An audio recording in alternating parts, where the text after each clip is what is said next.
Evangelho de Jesus Cristo, escrito por João, no capítulo 1, a partir do verso 1 também.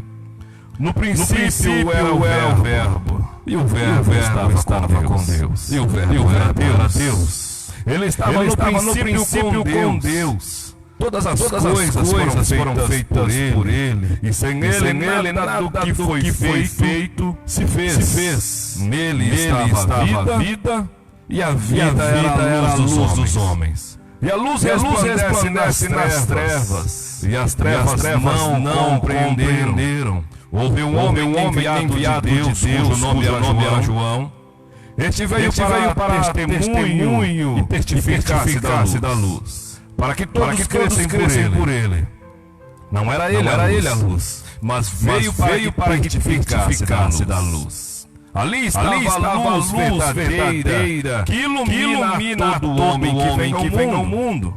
Estava no mundo, e o mundo foi feito por ele, e o mundo não o conheceu.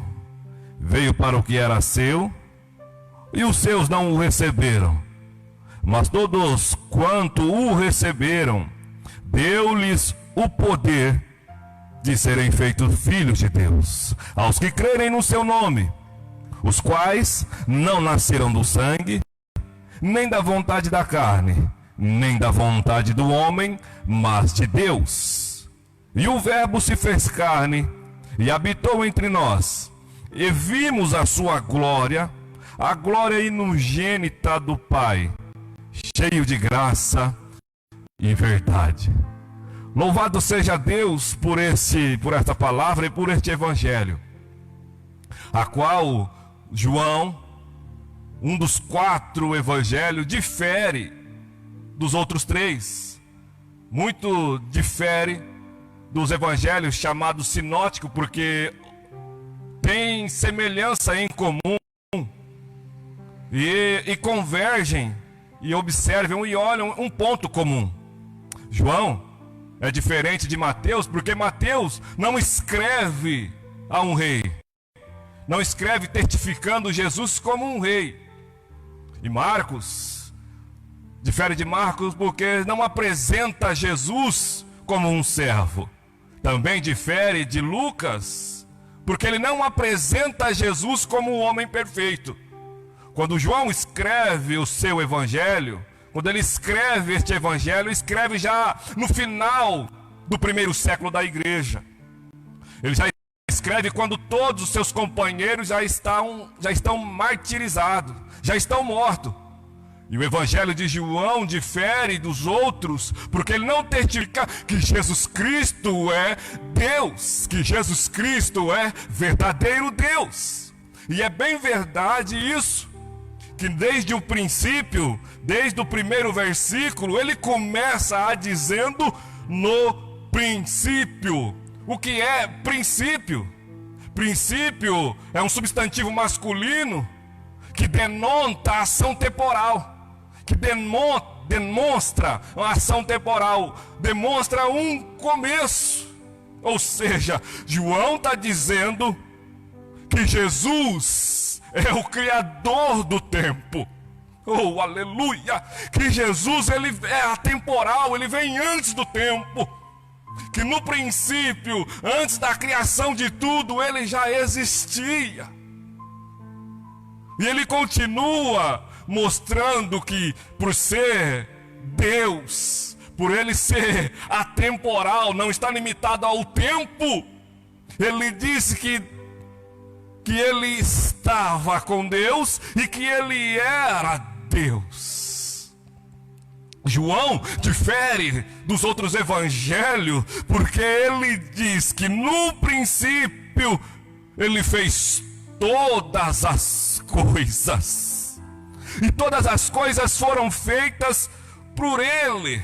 João testifica Jesus como um ser autoexistente ou pré-existente, que vem antes da criação, que ele não precisa da criação, que ele não foi criado por ninguém, não foi criado por nada, mas através dele tudo veio a existir.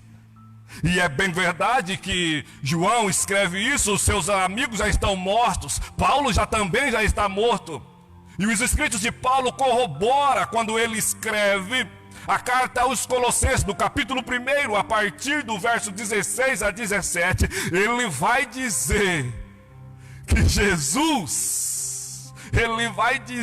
Jesus é o Criador, que ele criou todas as coisas, que todas as coisas foram criadas nele, que tudo veio à existência por causa dele. E João, corroborando com Paulo, vai dizendo que tudo veio à existência é por causa dele. Oh, aleluia! Se eu, você, nós estamos aqui, se nós viemos à existência, é por causa desse Jesus. Oh, aleluia! É por causa desse Jesus que João fala, que João descreve. E é bem verdade isso. João vem descrevendo que Jesus é a luz do mundo. O texto que nós lemos descreve que Jesus é a luz do mundo. O que é luz? Algumas pessoas dizem que luz é a ausência das trevas, e vice-versa, que as trevas é a ausência de luz. Mas a Bíblia vai dizer que Jesus é a luz que alumia todo homem que vem ao mundo. João vem testificando que Jesus, como luz, vem clareando as trevas, mostrando tudo aquilo que está oculto, vem mostrando tudo aquilo que está escondido, vem mostrando tudo aquilo que as trevas obscure, tudo aquilo que as trevas esconde. E é bem verdade isso. E é bem verdade isso, que quando Mateus, ou melhor, quando o próprio João escreve, no capítulo de número 8, a partir do verso 12, ele vai dizer que Jesus é a luz do mundo. E quando essa luz brilha, e quando essa luz vem, ela ilumina e mostra tudo aquilo que está oculto, ou seja, ele revela tudo aquilo que está na obscuridade. Ela revela tudo aquilo que nós não conseguimos ver, tudo aquilo que os olhos humanos não conseguem ver. Podemos esconder coisas na escuridão, mas não há escuridão que fique de pé diante dessa luz que se chama Jesus Cristo. João vem testificando que ele vem, que essa luz ilumina, que essa luz mostra, que essa luz revela. E é bem verdade isso, que para viver na claridade tem que se afastar da luz, temos que se afastar da escuridão. E Jesus e João vem testificando isso. Mas uma coisa interessante, João vai dizer que essa luz que ilumina os homens, que ilumina as trevas, e elas rejeitam, os homens rejeitam essa luz, porque as suas obras são más. Oh, aleluia! Porque as suas obras são más, porque optaram não querer sair das trevas. Ou seja, algumas pessoas optam viver numa vida de pecado, porque o pecado é gostoso, traz prazer à alma, traz satisfação ao nosso egocentrismo, traz satisfação, traz prazer momentâneo. E essa luz vem iluminando, reprovando as suas obras, porque elas são más diante de Deus. São más diante de Deus. E a Bíblia diz que eles rejeitam essa luz, querendo viver na obscuridade, querendo viver ainda nas trevas, querendo viver uma vida de pecado. Mas, corroborando com aquilo que Paulo vai dizer, ou melhor, que Paulo vai dizer aos Romanos, no capítulo de número 6, que o salário do pecado é a morte. Ou seja, quando Jesus vem com a sua luz, e os evangelhos testificam que ele veio para dar vida, e vida com abundância, e o salário do pecado é a morte, e a morte aqui simboliza o inferno. A morte simboliza o inferno. Eu cito algo que eu ouvi e gosto de transmitir, que o pecado vai te levar muito mais longe de onde você quer chegar, que o pecado vai te custar um preço muito caro, a qual você não está disposto a pagar. Mas Jesus é vida. Na mesma sequência, quando o apóstolo Paulo diz que o salário do pecado é a morte, ele faz uma vírgula e diz que o dom gratuito de Deus é a vida eterna. Oh, aleluia! O salário do pecado é a morte eterna é inferno. Mas a vida em Cristo te dá uma eternidade gloriosa, a qual João testifica dizendo que ele veio para que tenhamos vida e vida nele. Oh, aleluia! O que leva as pessoas ao inferno não são os seus pecados, porque pecado Jesus perdoa. Não há pecado que o sangue, que a cruz de Cristo não limpa e não liberta. Mas o que leva o homem ao inferno é rejeitar a graça de Deus. O que leva o homem ao inferno é a rejeição da graça de Deus, porque do céu brilhou, ele veio aos homens. No capítulo de número 10 do escritor aos Hebreus, a partir do verso 26, a Bíblia vai dizer que aquele que peca voluntariamente, ou seja, aquele que peca sabendo que é pecado, não tem salvação. E o mesmo apóstolo escreve numa de suas epístolas universais, que nós temos um advogado no céu, Jesus Cristo de Nazaré. E a mesma Bíblia também diz que aquele que confessa o seu pecado e abandona, alcança misericórdia.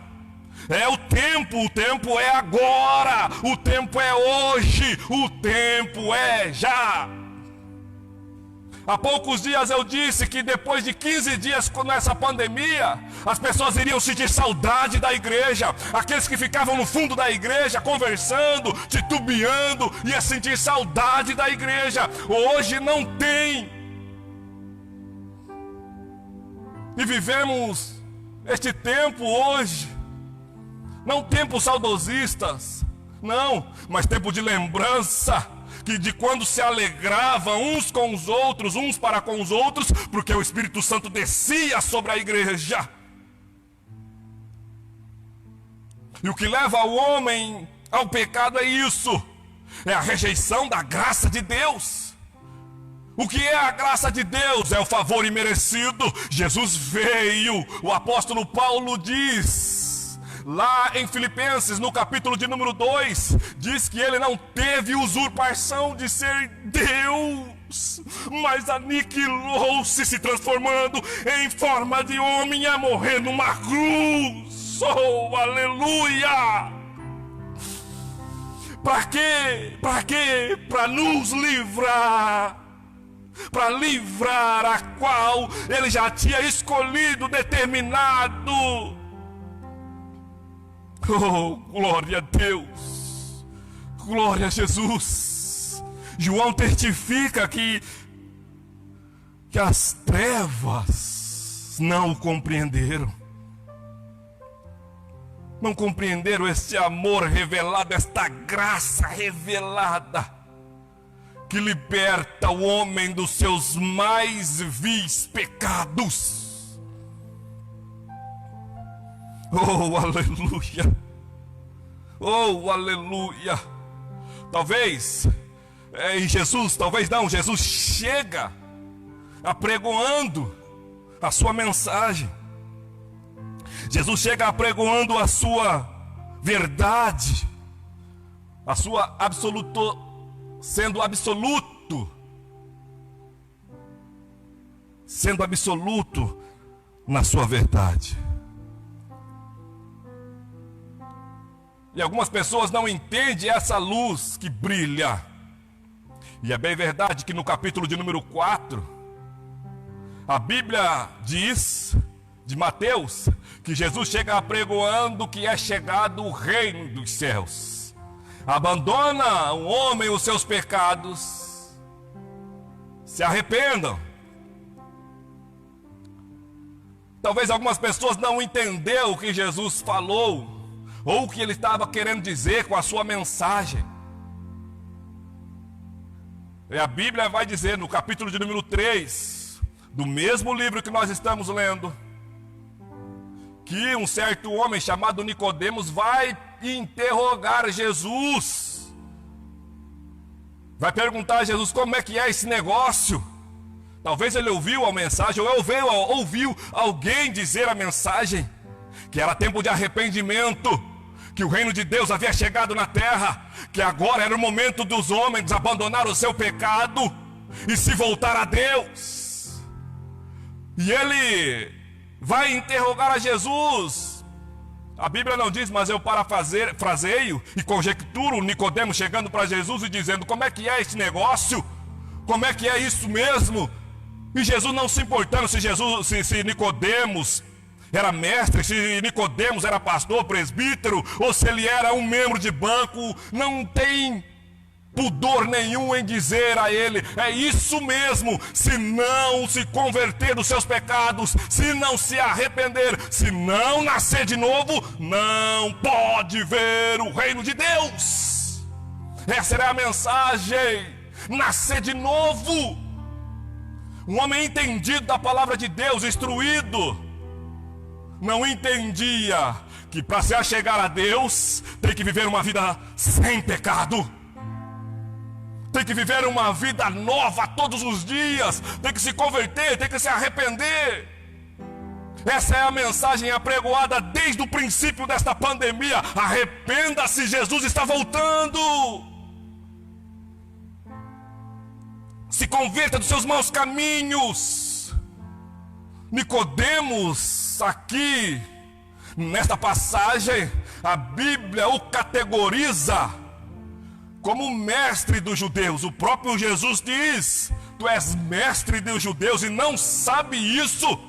Tu é conhecedor da palavra e não sabe disso, que é necessário se despir de todo o pecado e se revestir de toda a espiritualidade e se converter dos seus maus caminhos, senão vai entrar no reino dos céus. Essa mensagem, essa luz que Jesus vem, ou é demonstrada por João, que o mundo rejeita, não conheceu, não reconheceu a sua virtude, não reconheceu como enviado de Deus, que a mensagem de arrependimento, na verdade, era a misericórdia de Deus e a graça ali revelada em pessoa, porque o próprio João também vai escrever, depois que ele é interrogado por Nicodemos, no capítulo e o versículo 16, vai dizer que Deus amou o mundo de tal maneira que deu o seu Filho único, para aquele que nele crê não pereça, mas tenha vida eterna. Mas o que eu faço? Jesus também ensina. Jesus também ensina como se deve proceder, como o apóstolo Paulo vai dizer: sejais meus imitadores, como eu sou de Cristo. No capítulo de número 11 de Mateus, a partir do verso 28, Jesus mesmo instruindo e dizendo aos seus discípulos: aprenda de mim, porque se você aprender de mim, você vai encontrar descanso para a sua alma. Oh, aleluia! Oh, glória, glória, glória, glória! Jesus tem uma vida de gozo e de vitória para a sua vida, mas tem que ter uma renúncia do pecado. Tem que haver uma renúncia das nossas concepções, ou daquilo que nós pensamos, que achamos que sabemos.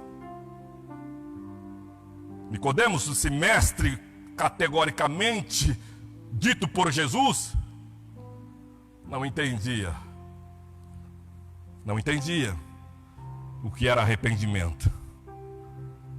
E na sua audiência com Jesus, Jesus diz para ele: é isso mesmo, se não nascer de novo, se não parar com essa vida, não vai. Se você não mudar esta situação que você está, não vai entrar no reino de Deus. Se você não nascer de novo, você não entrará no reino de Deus. A Bíblia não diz, mas eu posso conjecturar e imaginar qual foi a ação de Nicodemos ao ouvir esta palavra. Um homem instruído, um mestre, como Jesus o categorizou, um mestre, ouvindo aquilo de um homem a qual o próprio profeta Isaías diz que ele não tinha formosura, não tinha beleza para que o desejássemos diante dele, dizendo para ele: arrependa dos seus pecados, senão você não vai entrar no reino de Deus. O amor de Deus é revelado. Aqui João revela, testificando que Ele é Deus. Que Ele é Deus, Ele é portador da salvação. Ele é o remidor. Ele é quem nos livra. Esses tempos de pandemia não devemos temer, a igreja não deve temer. A igreja tem que ter precaução, não deve ter medo. No capítulo de número 12 do apóstolo, ou melhor, do escritor Lucas, vai dizer: não teme a morte, não teme aqueles que matam o seu corpo, mas devemos temer que depois da morte, ou melhor, devemos temer aquele que depois da morte pode lançar a nossa alma ao inferno. O problema não é morrer, o problema é depois da morte. O mesmo escritor aos Hebreus, no capítulo de número 9, a partir do verso 27, ele vai dizer que ao homem está ordenado a morrer uma só vez, e depois o juízo. Morte não é problema, não fique com medo da morte. Temos que ter as precauções cabíveis e protetivas, mas não devemos temer. Não devemos temer, porque, como o apóstolo diz, viver é ganho, morrer é lucro. Oh, aleluia! E temos que ter a certeza que onde Ele estiver, nós estaremos também. E João, revelando o amor de Deus na pessoa de Jesus Cristo, revelando Deus na pessoa de Jesus Cristo, nos revela que ainda há esperança.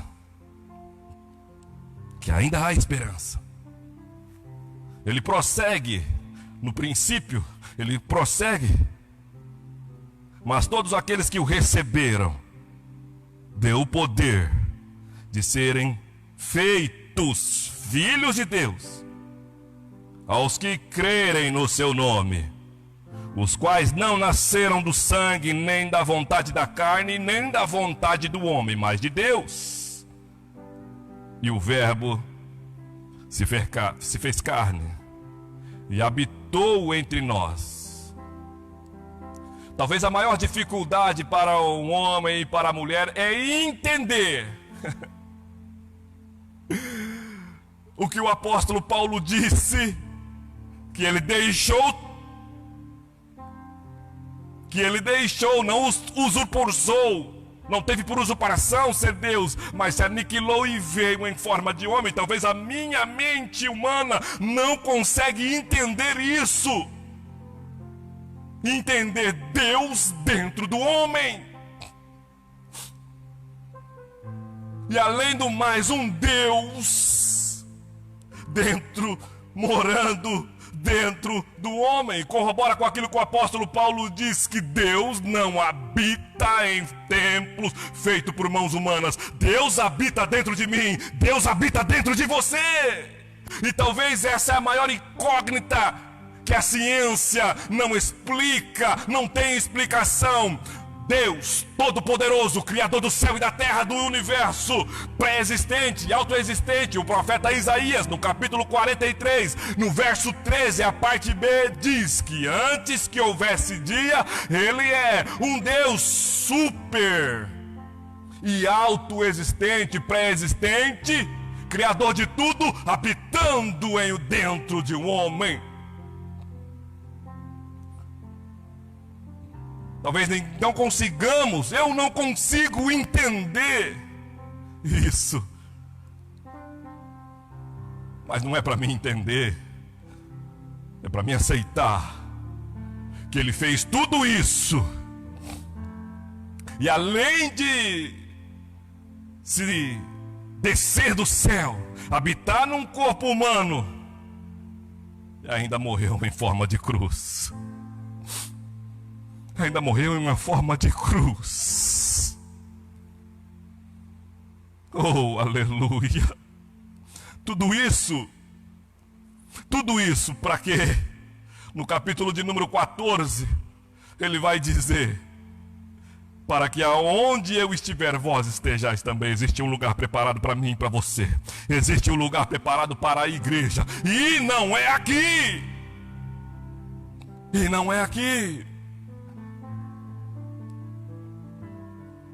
O escritor que escreve o livro de Esdras, no capítulo de número 10 e o verso 3, ele vai dizer que a nação vivia em pecado, um dos maiores avivamentos da história, toda uma nação em pecado. E a Bíblia vai dizer que Esdras, o compilador, o escriba, junto com Jeião, filho de Secanias, se rende aos pés de Deus, clamando pela misericórdia, dizendo: nós transgredimos a lei do nosso Deus. Mas se nós voltarmos, se nós clamarmos, se nós abandonar a vida que nós levamos, se nós abandonar todo o nosso pecado, há esperança para Israel. No capítulo 19, ou melhor, no capítulo 14 do patriarca Jó, no verso 7 a seguir, ele vai dizer que ainda há esperança para toda árvore cortada, seca, morta, ao cheiro das águas, ela vai brotar. A Bíblia vai dizer que Jesus é a fonte de água viva. Jesus vai te trazer de volta. Ainda há esperança. Tentaram por milhares de vezes destruir a igreja. E todas as vezes que tentaram destruir a igreja cresceu. E neste século presente não é diferente. Neste século presente não é diferente. A igreja está reunida. Antes eram em 2 pessoas saindo da sua casa e vindo para a igreja. Hoje não, já são 4 pessoas dentro de casa cultuando e assistindo ao culto pela live. Antes era 2 pessoas, 3 pessoas vindo para a igreja de uma família. Hoje não, hoje está toda a família dentro de casa cultuando o nome do Senhor. Que possamos entender que hoje esse é o tempo.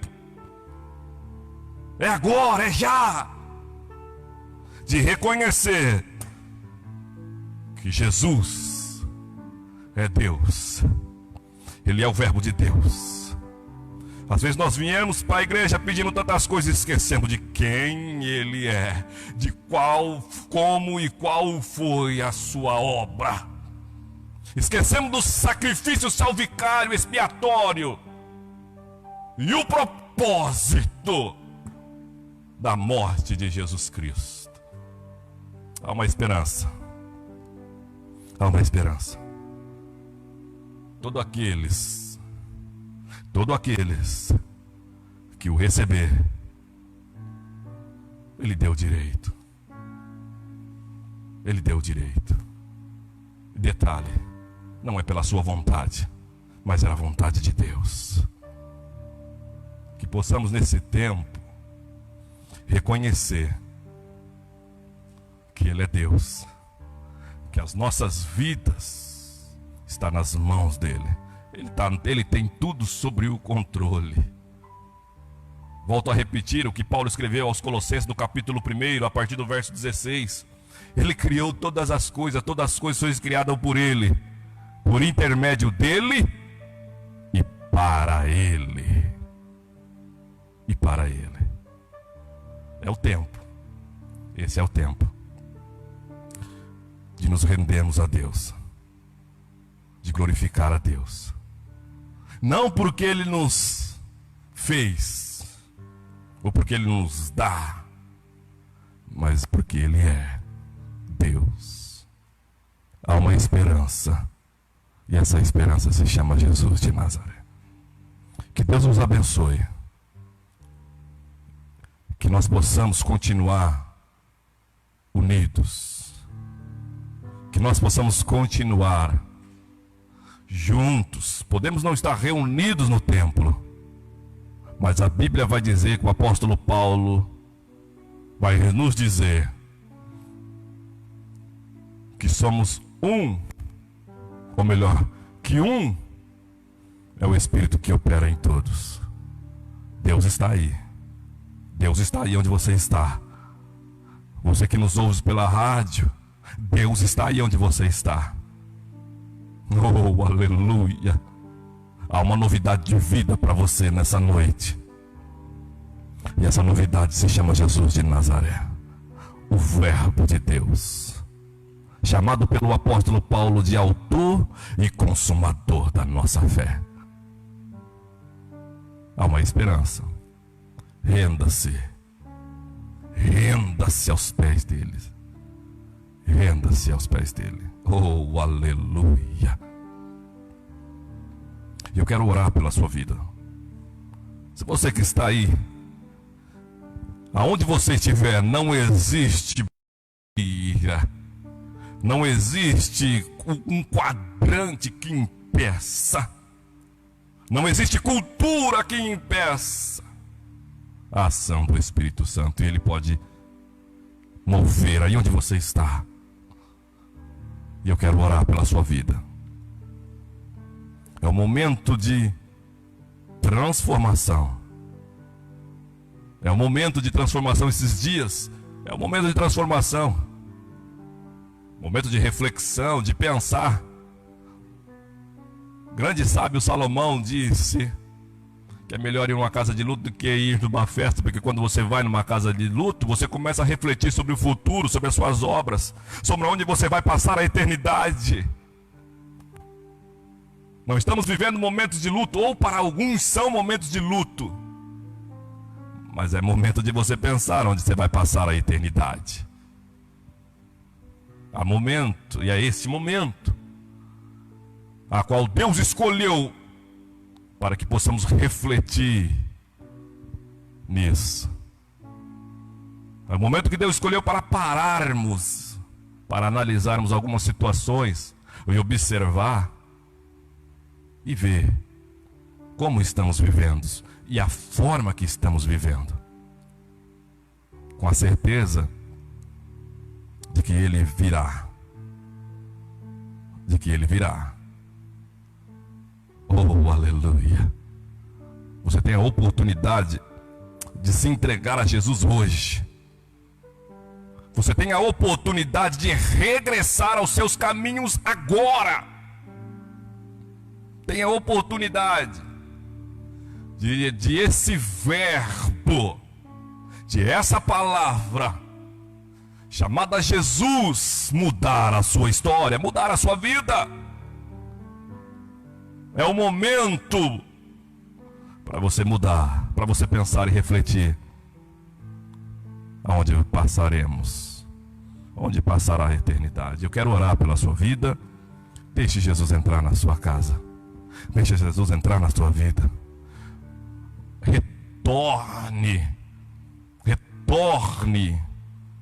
As portas da igreja estão fechadas, mas você pode abrir as portas do teu coração para Ele entrar. E se Ele entrar, Ele vai cear contigo. Oh, aleluia! Ele vai cear e entrar contigo.